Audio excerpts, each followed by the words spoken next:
Ano? Problema nyo ba yung wala kayong followers?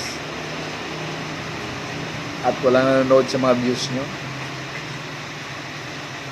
Guys, mayroon akong ibigay sa inyong tips. 4 na tips lang para maraming manonood sa mga views nyo. At huwag nyo rin sundan nyo lang hanggang matapos itong views na ito para may marunong kang matutunan. Una, guys, pag gumawa kayo ng mga content, una-una, bigyan nyo ng problema.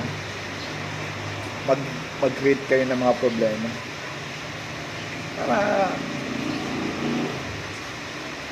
para may mga manonood sa inyo. Kasi magtatanong yan kung ano, bakit, gano'n.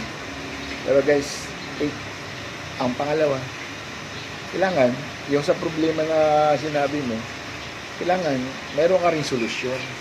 Solusyonan mo rin yun. Yun yung pangalawang solusyon. Para kung ano yung sa problema na ano mo, yun din ang iyan mo sa solusyon. Kasi kung may problem, sabihin nun, mayroong solusyon. Again, pag gumawa tayo ng content, wala na nanonood sa ating views, ganun yan. Para panoorin tayo, kailangan natin ng solusyon na natin para gaganda ang ating mga content. At yung pangatlo, yung tips. Ano ba kung anong tips?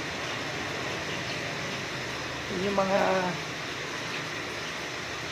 mga tips natin na pag gumawa ka ng mga content mo, sabihin mo lang na ganito,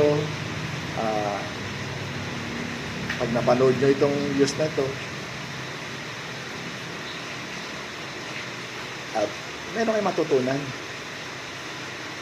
at kailangan mapano mo yung mga ano mo, kasi yung mga manonood para panoorin ka lagi, kasi nga nagbibigyan ng tips yung 4 na tips na ito, yun ang anuhin mo.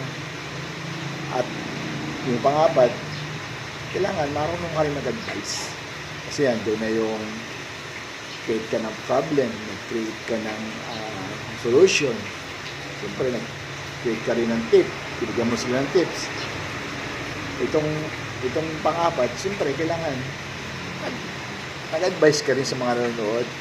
Hindi mo lang na i-advise mo na ganito, pag gumawa ka ng content yung talagang babiral, kailangan make sure na maayos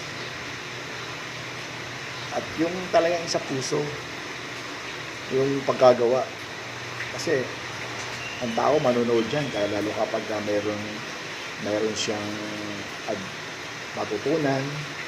Una-una, yung merong ano yung content mo, yung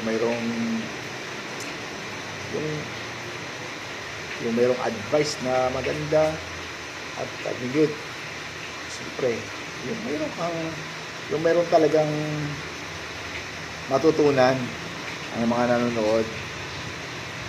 Kasi yes, para mapapanood kayo, ipapalo kayo ng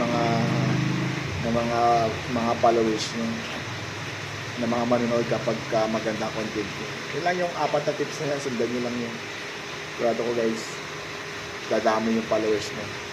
Yung engagement na yan, okay yun. Kasi bago ka mag-engage ka, bago ka mag-upload, engage ka muna, o kaya mga 10, engage ka para din mapansin ka ni algorithm, para ipapalo ka rin ng mga engage mo, kasi kaya nga tinawag engagement Kaya guys, kung may natutunan ka,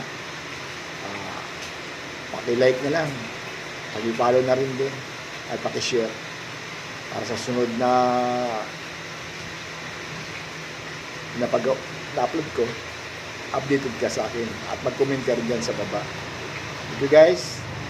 God bless you.